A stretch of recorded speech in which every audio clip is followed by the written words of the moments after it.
Το αίμα του Χριστού καθαριεί τη συνείδηση ημών από νεκρών έργων εις το λατρεύειν Θεό ζώντι. Κάθε φορά, αγαπητοί μου, που γίνεται Θεία Λειτουργία, διαβάζονται δύο περικοπές από την Αγία Γραφή, μία το Ευαγγέλιο και μία ο Απόστολος. Το είπαμε και το ξαναλέμε, δεν υπάρχει άλλο βιβλίο ανώτερο από την Αγία Γραφή. Χιλιάδες βιβλία να διαβάσεις, αν δεν διαβάσεις την Αγία Γραφή, τίποτε δεν έκανες. Η Αγία Γραφή είναι αναγκαία, τόσο αναγκαία όσο και η Θεία Κοινωνία. Όπως αν κάποιος δεν κοινωνεί, δεν μπορεί να είναι χριστιανός.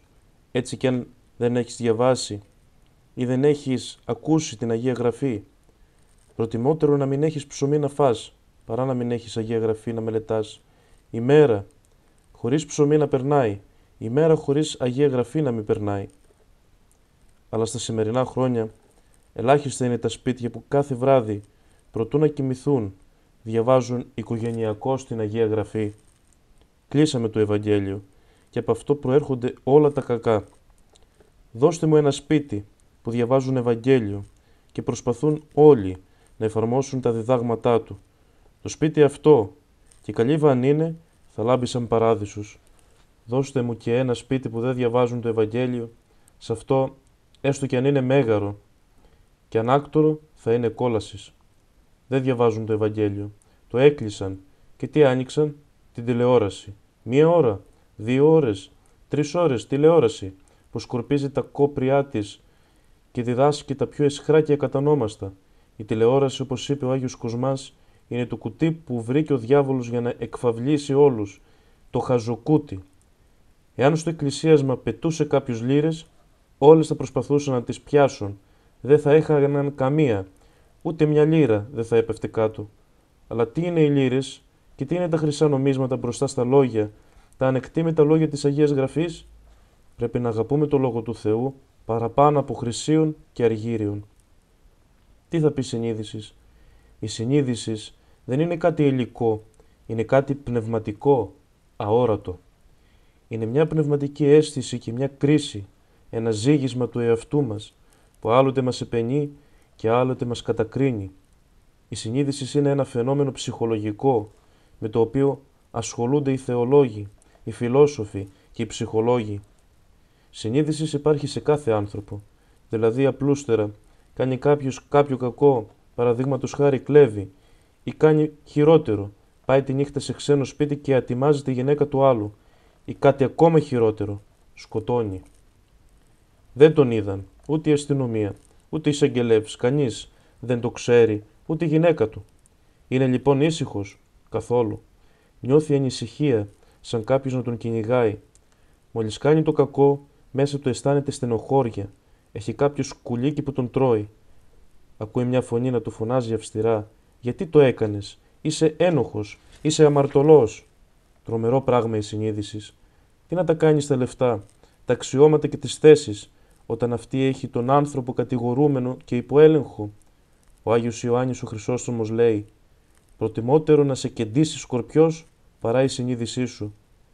Ερωτούμε τους απίστους και αθέους. Ερωτούμε τους πάντας. Ποιος φύτεψε μέσα μας μια τέτοια φωνή?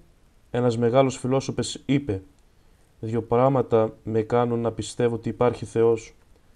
Ο έναστρος ουρανός που είναι από πάνω μας και ο ηθικός νόμος, η συνείδηση που είναι μέσα μας». Ο άνθρωπος σήμερα, όπως βλέπουμε, λεφτά έχει, αξιώματα έχει, γυναίκα έχει, παιδιά έχει, σπίτια έχει, χωράφια έχει, τα πάντα έχει. Είναι ευτυχής? Δεν είναι. Γιατί? Έχει λύσει τα εξωτερικά προβλήματα. Μένουν όμως άλλοι τα εσωτερικά προβλήματα που του δημιουργούν ψυχολογικές και νευρολογικές διαταραχές και παθήσεις, αυτό που οι ψυχολόγοι λένε άγχος. Ποτέ άλλοτε ο κόσμος δεν είχε τόσο άγχος. Ταραγμένοι είναι οι άνθρωποι, τρικυμία, ανησυχία έχουν για κάτι που τους τύπτει και τρέχουν στους γιατρούς. Γέμισε ο κόσμος από ψυχιάτρους και νευρολογικές κλινικές. Και εκεί τι να κάνουν? Συνήθως δίνουν χάπια και πλουτίζουν. Ορισμένοι όμως ψυχίατροι πρώτοι αυτοί έχουν ανάγκη ιατρού και η ανησυχία εξακολουθεί να βασανίζει τον κόσμο. Τι λοιπόν, αδελφοί μου, δεν υπάρχει ιατρός, φάρμακο, θεραπεία του άγχους της συνειδήσεως? Υπάρχει. Ποιος είναι? Το λέει σήμερα ο Απόστολος. Είναι ο Κύριος ημών Ιησούς Χριστός, ο ιατρός των ψυχών και των σωμάτων ημών, που σταυρώθηκε, έδωσε το τίμιο αίμα του. Ο σταυρός του σβήνει τις αμαρτίες του κόσμου και το αίμα του απαλλάσσει από τις τύψεις και αναπαύει. Αμφιβάλλετε? Αν αμφιβάλλετε ότι ο Χριστός είναι ο μέγας ψυχίατρος που λύνει όλα τα εσωτερικά προβλήματα, δοκιμάστε. Το φάρμακο ποιο είναι? Η εξομολόγηση.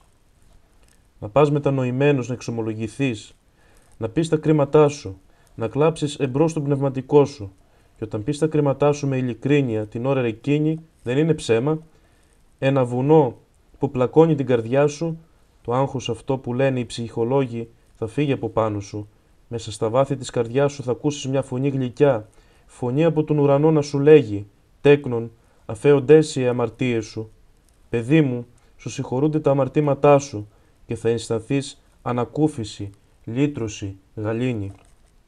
Όποιος, αδελφοί μου, πιστεύει στον Χριστό, όποιος εξομολογείται ειλικρινά, όποιος κοινωνεί τα άχραντα μυστήρια με τα φόβου Θεού πίστεως και αγάπης, όπως η Οσία Μαρία η Αιγυπτία, αυτός αισθάνεται την απαλλαγή της συνειδήσεως από το άγχος. Αυτό λέγει ο Απόστολος σήμερα, ότι ο Χριστός του που προσέφερε τον εαυτό του θυσία καθαρίζει τη συνείδησή μας από τα πονηρά έργα που την μολύνουν. Αμήν.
Κύριον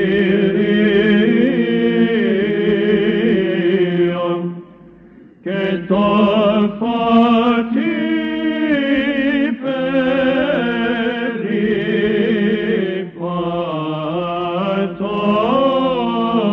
περιπατών ως ουρμοί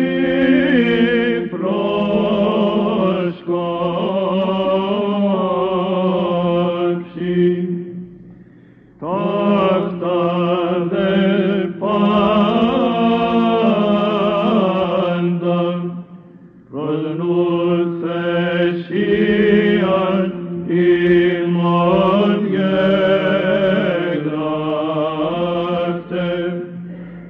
όπως νηστεύοντες Χριστό της